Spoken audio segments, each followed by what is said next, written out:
Was it my dream to become an astronaut first and foremost? No. You know, when I was growing up, I'm so happy we didn't say what year I was born in my introduction, but when I was growing up, I remember actually seeing the first men walk on the moon. And I thought to myself, now that would be cool. That's what I want to do. And it didn't become a reality to become an astronaut, like I mentioned earlier, till later when I was a test pilot. And part of that reality came true because one of the gentlemen that was talking, his name was John Young, and he had actually been to the moon twice, once landed on it, and second time flew around it. But he mentioned about practicing in some type of vertical landing craft to be able to learn how to land on the moon. And I said, oh my gosh, I'm a helicopter pilot. I already have those skills. So this is really the first time it dawned on me that I could potentially do this same type of thing. And I tell you that because I didn't think about it for a long time until later in life. So I just trekked through my life trying to find the things that I like to do. And I mentioned that earlier, and I would re-emphasize that again. If you're interested in being an astronaut, we need astronauts from all different fields because there's so much we do up there. We're, the plumbers, the electricians, the IT guys. We're the maintainers. We're the toilet fixers. We're the spacewalkers. We're the scientists. And so we need people who have all of those skills to do that. So if you're thinking about that, you're right on the right track. And of course, yes, I absolutely view life on this earth. I view being able to do whatever you want a lot differently. I was not straight A student in college. I had a couple ups and downs in college. I had a couple failures as well as a lot of successes. And failure is good, but what being an astronaut has reminded me is that you can do anything you want to do if you put your mind to it and have determination and find a path. So yes, for sure, I have a different perspective about a lot of things. My biography maybe makes things look a little bit like they were straight from one thing to the next, but there were a lot of questions along the way. So you guys are getting ready to think about what you're going to do in the future, huh? Don't feel locked into something is my one piece of advice. I wanted to be a veterinarian when I was growing up. I thought for sure I was going to be a veterinarian. My father is a doctor. Biology is a little bit in our family. But I also liked math and physics quite a bit. I didn't know what I wanted to do really. I just love animals, so I wanted to be a veterinarian. I didn't get into my first choices of college, so I had to make a second choice about what I wanted to do. And the Naval Academy was recommended because my family was pretty athletic and we like camping, is what my brother told me. I think you like this school because you like camping. I said, okay, sure. And so that was not my first choice. When I was at the Naval Academy, I thought I wanted to be a diver because I was a swimmer. That seemed very comfortable. I didn't get that first choice either, so I ended up going to be a pilot. When I was a pilot, I wanted to fly jets because Top Gun just came out. So I thought that was cool.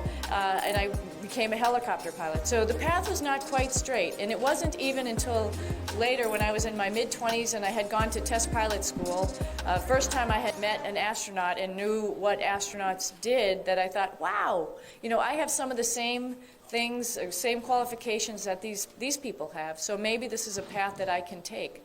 So my point in all of that was my path was not predetermined, was not straight, but that's okay. I think that's normal for everybody. And one of the things that I would leave you with is find something that you like. It might take 1 or 2 or 3 tries to figure out what you like, but if you find something that you like, you'll do it well. And that's most important. And I think all of the people who are astronauts, not all of them are test pilots. We have doctors. We actually have a veterinarian. We have engineers. We have scientists. But they're all pretty good at what their fields are because they really enjoy them. And then they apply to be astronauts. So I would say I never thought about having a career that was maybe male dominated, and that was maybe even more so in the military because they were my teammates. And we work together, and I think that's more important than singling out somebody for one thing or another. We have some, mitigating methods up in space to make sure that people are coming back to Earth normal as possible. There's some things that we can't really totally protect from. One of those things is some radiation. You know, we are above the atmosphere, so we are getting an amount of radiation which is a little bit more than folks get here on Earth. We have protective covering on the spacecraft, so we do as much as we can while we're out there. We have protective covering on our spacesuits, so again, we do as much as we can. But you do get some radiation, and you never can change that. But the things that do change is your physiology changes, which is, it's sort of fun actually to watch your body change. You know, things happen like the calluses on your feet start to go away because you don't walk, you know, while you're up there. My fingernails seem to grow a lot. My hair grew a lot while I was up there. So it's sort of fun to watch all that happening. No, gravity is not taking a toll on you. I think some of the little wrinkles in your face go away for a couple reasons. One, because there's a fluid shift, so the fluid comes up to your head. But that's just sort of temporary. Your spine also expands because of the vertebrae. The cartilage between the vertebrae is not having any pressure on it. So it makes you a little bit taller while you're up in space.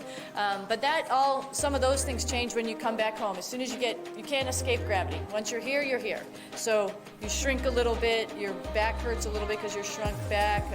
Unfortunately, some of the wrinkles come back, but that's okay. That's just life. But some of the things that we have to really worry about are bone density and muscle mass, right? Because when you're up in space, your bones start to leach away right away. You have this skeletal structure that we have. And so essentially it's advanced osteoporosis. It starts to kick in right away for everybody. And so to mitigate that, we run on the treadmill, which you've seen probably pictures of with the harness which holds you down. We also do weightlifting, which really helps particularly in the hip area and the feet area, because we do squat type of exercises with the bar on our back, as well as deadlifts, and that all helps to regenerate the bone density. And then also the cardiovascular with the running on the treadmill and the muscle mass and with the bicycle. So all of those things help when we get back. So the long answer to your short question is, all of that new technology with all of those machines allowed most all of us now to come back in pretty good shape. So it takes the fluid shift maybe 24 hours or 48 hours or so to get back to normal, so that your blood volume is back to normal, so you can actually do more physical fitness, physical exercises. But my bone density, muscle mass were essentially the same, and we were able to test that about a week after getting home, and you can see people are the same as when they left, because we work out so rigorously while we're up in space. There's also new diets that we're trying while we're up there, because there's definitely some things that are in the diet that will cause bone density issues. So we test ourselves right away the first moment we get back, about 10 days after we get back, 2 weeks after we get back, a month, and then I'm going to have another test at about 6 months, but should be pretty much back to normal within 2 weeks or so, generally back to normal. Liftoff is a little bit, in a spacecraft, the way they have us seated and the way that the gravity force, the G, kicks in, is what we call a G factor, right? How much G, like right now we have 1 G of gravity pushing on us. It's a little bit different than in an airplane, that people think about loss of consciousness in an airplane. If somebody, what they call, pulls too many Gs, sometimes you have loss of consciousness. And the reason for that is the blood is draining from your head, and that will make you lose consciousness. In a spacecraft, the way we are seated and the way that the G kicks in is, like I mentioned, it pushes down here on your chest. So it makes it a little bit harder to breathe, because it's pushing your lungs down, but it doesn't pull the blood out of your head. So no, none of us lost consciousness on takeoff or even landing for that matter. You can have a abnormal landing. We call it ballistic landing, which is a down mode from the normal type of landing. And in that case, the G level can get up to about 8 or 9. So that's pretty extreme.